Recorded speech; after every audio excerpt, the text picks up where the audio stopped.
नमस्कार दोस्तों, आज मैं आपको सुनाने जा रहा हूँ एक ऐसी जादुई और डरावनी कहानी जिसे सुनकर आपकी सांसें थम जाएंगी।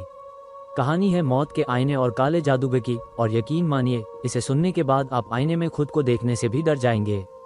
तो वीडियो को आखिर तक जरूर देखना, और हाँ, अगर आप नई डरावनी कहानियाँ सुनना चाहते हैं तो चैनल को सब्सक्राइब जरूर कर लें। बहुत पुराने समय की बात है। राजस्थान के एक छोटे से गाँव कालेसर में एक अजीब दहशत फैली हुई थी।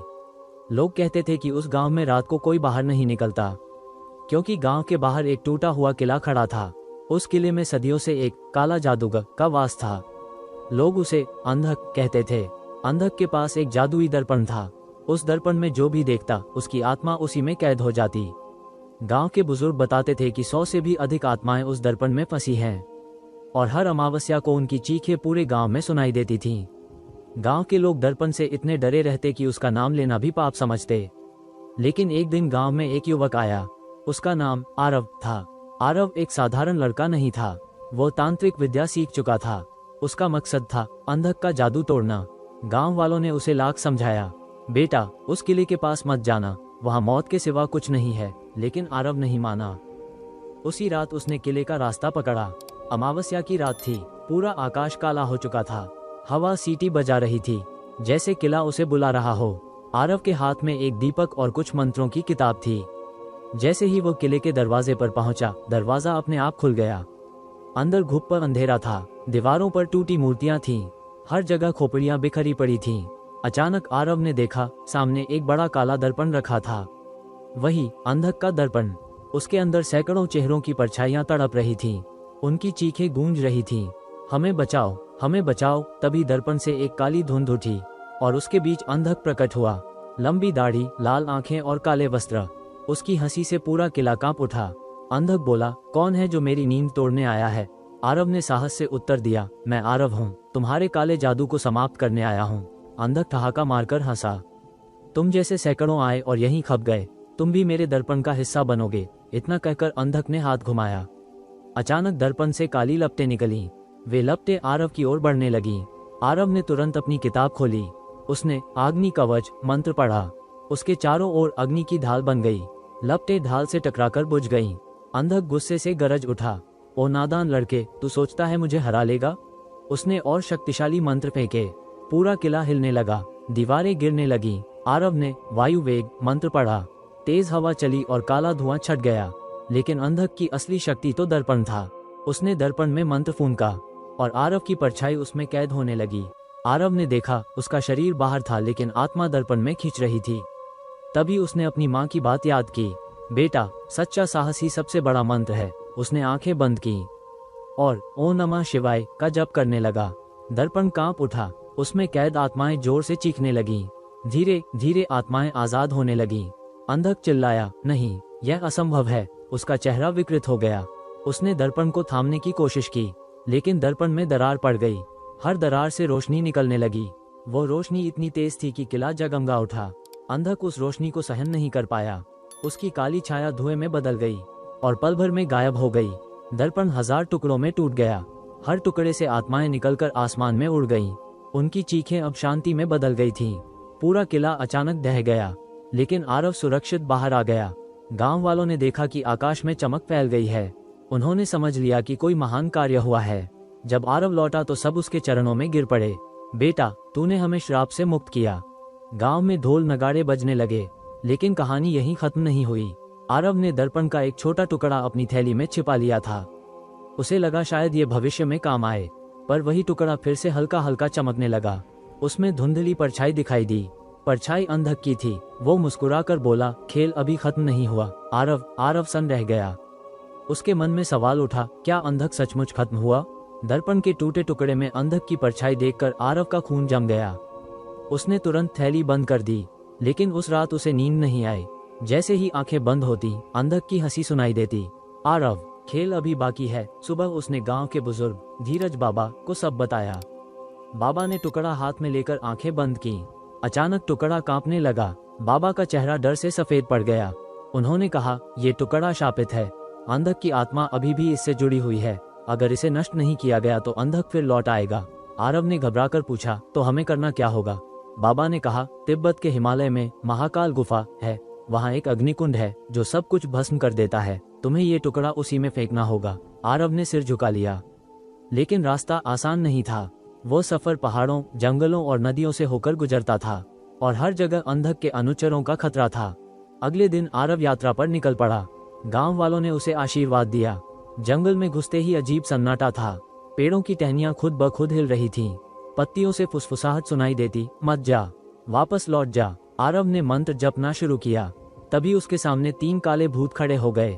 उनकी आंखें अंगारों जैसी थीं। उन्होंने गुर्राकर कहा, टुकड़ा हमारे हवाले कर दो। आरव ने किताब खोली और अग्निबाण मंत्र पढ़ा। उसके हाथ से आग का तीर निकला। तीर सीधा उन भूतों पर जा लगा। वे जलकर राख हो गए, लेकिन राख हवा में बदलकर गायब हो गई, जैसे किसी और जगह पहुंच गई हो। आरव ने सोचा, ये तो बस शुरुआत है। वह आगे बढ़ा। रात को उसने नदी किनारे डेरा डाला। अचानक पानी उफान मारने लगा। नदी से एक नागिन प्रकट हुई।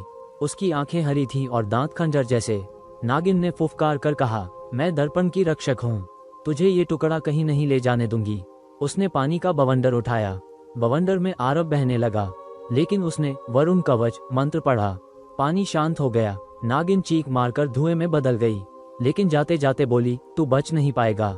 आरव थक चुका था, लेकिन हार नहीं मानी। अगले दिन वो पहाड़ की तलहटी पर पहुंचा। वहां अचानक काली आंधी चली और उसके बीच अंधक की परछाई दिखाई दी। आरव, तुझे लगता है तू जीत जाएगा? ये टुकड़ा ही मेरी जान है। जब तक ये है, मैं अमर हूँ। आरव ने साहस से कहा, मैं तेरा अंत जरूर करूंगा।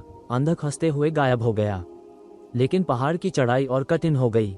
चट्टानें खुद ब खुद टूटकर गिरने लगीं। रास्ता बार बार बंद हो जाता। आरव ने पृथ्वी मंत्र पढ़ा। पहाड़ का रास्ता अपने आप खुल गया। कई दिनों की कठिन यात्रा के बाद वो महाकाल गुफा पहुंचा। गुफा के दरवाजे पर अग्नि जल रही थी। आग इतनी तेज थी कि पास जाना असंभव था। तभी अंदर से एक आवाज आई, कौन है जो यहाँ आया है? गुफा से एक साधु प्रकट हुए। उनका शरीर राख से ढका था। उन्होंने कहा, मैं इस अग्निकुंड का रक्षक हूँ, तुम यहाँ क्यों आए हो? आरव ने सब सच सच बताया। साधु ने टुकड़े को देखा। उनका चेहरा गंभीर हो गया। ये टुकड़ा बहुत खतरनाक है, इसे अग्निकुंड में डालना होगा।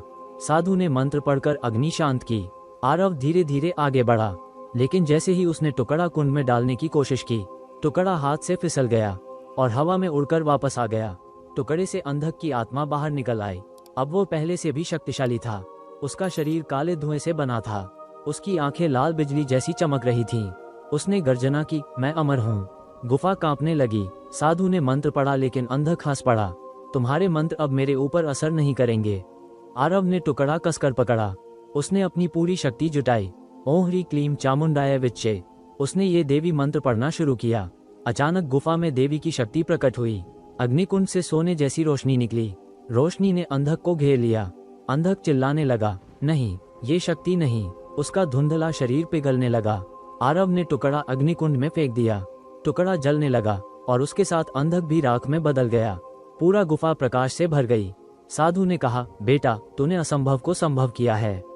अंधक का अंत हो चुका है। अब ये दर्पण फिर कभी किसी आत्मा को कैद नहीं करेगा। आरव की आंखों में आंसू थे। उसने हाथ जोड़कर देवी को प्रणाम किया। गुफा का अग्निकुंड धीरे धीरे बुझ गया। साधु मुस्कुराते हुए बोले, अब जा, तेरा गांव तेरा इंतजार कर रहा है। आरव थका हुआ लेकिन विजयी होकर लौटा। गांव वालों ने उसका स्वागत किया। चारों ओर खुशी की लहर दौड़ गई। बच्चे, बूढ़े और औरतें नाचने लगे। हर कोई कह रहा था, आरव ने हमें बचा लिया। लेकिन कहानी यहीं खत्म नहीं हुई। गांव की रात फिर से अजीब हो गई। आरव ने सपना देखा। सपने में वही टूटा दर्पण था और उसमें कोई नई परछाई दिखाई दे रही थी। परछाई औरत की थी। वो फुसफुसाई, आरव, अब मेरी बारी है। आरव पसीने में भीगकर उठ बैठा। उसने खिड़की से बाहर देखा। आसमान में लाल चांद चमक रहा था। अगले दिन गांव में एक अजनबी औरत आई। उसकी आंखें गहरी नीली थीं और चेहरा रहस्यमय। उसने खुद को नंदिनी कहा। गांव वाले उसे देखकर सन्न रह गए, क्योंकि उसकी शक्ल उस परछाई जैसी थी जो आरव ने सपने में देखी थी। नंदिनी ने मुस्कुराकर कहा, मैं आरव से मिलना चाहती हूँ। गांव वाले उसे आरव के घर ले गए। आरव ने दरवाजा खोला और उसे देखा। उसका दिल जोर जोर से धड़कने लगा। नंदिनी बोली, मैं तुम्हारी मदद करने आई हूँ। अंधक के दर्पण की असली शक्ति अभी भी बाकी है। टुकड़ा नष्ट हुआ, लेकिन दर्पण की जड़ें अब भी जिंदा हैं। आरव ने हैरानी से पूछा, जड़ें? नंदिनी ने कहा, हाँ, दर्पण का बीज इस धरती में बोया गया था और जब तक वो बीज नष्ट नहीं होता, अंधक की आत्मा फिर जन्म ले सकती है। आरव के पैरों तले जमीन खिसक गई। उसने कहा, तो क्या मेरी सारी मेहनत व्यर्थ गई? नंदिनी ने सिर हिलाया, नहीं, तुमने एक बड़ी जीत हासिल की, लेकिन अब अंतिम यात्रा बाकी है। तुम्हें उस बीज को खोजकर नष्ट करना होगा। आरव ने गहरी सांस ली। ठीक है, मैं ये भी करूंगा। लेकिन उसके मन में एक और सवाल उठ रहा था, नंदिनी कौन है और वो मुझे क्यों मदद कर रही है? उसने नंदिनी से पूछा, तुम असल में कौन हो? नंदिनी मुस्कुराई। उसकी आंखों में एक रहस्यमयी चमक थी। सही समय आने पर सब जान जाओगे। इतना कहकर वह चली गई। आरव के मन में हजारों सवाल उठ रहे थे। उसी रात गांव में एक औरत की चीख सुनाई दी। लोग दौड़कर पहुंचे तो देखा कि एक औरत गायब हो गई थी और जमीन पर खून से लिखा था, दर्पण जीवित है। गांव में फिर डर फैल गया। लोग आरव के घर पहुंचे। बेटा, हमें फिर से बचाओ। आरव ने सिर झुका लिया। उसने सोचा, ये युद्ध अभी खत्म नहीं हुआ। अगले दिन उसने नंदिनी को खोजा, लेकिन वो गायब थी। सिर्फ एक कागज का टुकड़ा मिला। उस पर लिखा था, बीज हिमालय की गहराई में है, अगर देर हुई तो सब नष्ट हो जाएगा। आरव ने कागज को सीने से लगाया। उसने आकाश की ओर देखा। हे देवी, अब मुझे और शक्ति देना। गांव छोड़कर वो फिर सफर पर निकल पड़ा। इस बार उसका लक्ष्य था दर्पण का बीज, लेकिन उसे नहीं पता था कि यह बीज कहाँ है और नंदिनी कौन है। क्या वो सचमुच मददगार है या अंधक की कोई चाल? ये रहस्य और गहराता जा रहा था। रास्ते में उसे फिर वही आवाज सुनाई दी, आरव, तू जीत नहीं पाएगा। यह आवाज अंधक की थी, लेकिन अंधक तो जल चुका था। फिर उसकी आवाज कैसे? आरव का दिल कांप उठा, लेकिन उसने साहस नहीं खोया। उसने सोचा, सच का पता लगाना ही होगा, चाहे इसके लिए जान भी क्यों न देनी पड़े। और वो बढ़ता गया, पहाड़ों की ओर, बर्फ की ओर, जहाँ छिपा था दर्पण का बीज, और वहीं से शुरू होगी उसकी अंतिम जंग। तो दोस्तों, कैसी लगी आपको ये कहानी? फेयरफुल, क्या आरव सच में अंधक को हरा पाया या मौत का आईना आज भी कहीं मौजूद है? आपके विचार हमें कमेंट में जरूर बताइए। और अगर कहानी ने आपके रोंगटे खड़े कर दिए हों तो लाइक करें, सब्सक्राइब करें और घंटी का बटन दबाएं, क्योंकि अगली बार मैं लेकर आ रहा हूं एक और डरावनी दास्तान जो इस कहानी से भी ज्यादा खौफनाक होगी। मिलते हैं अगली वीडियो में। Bye bye.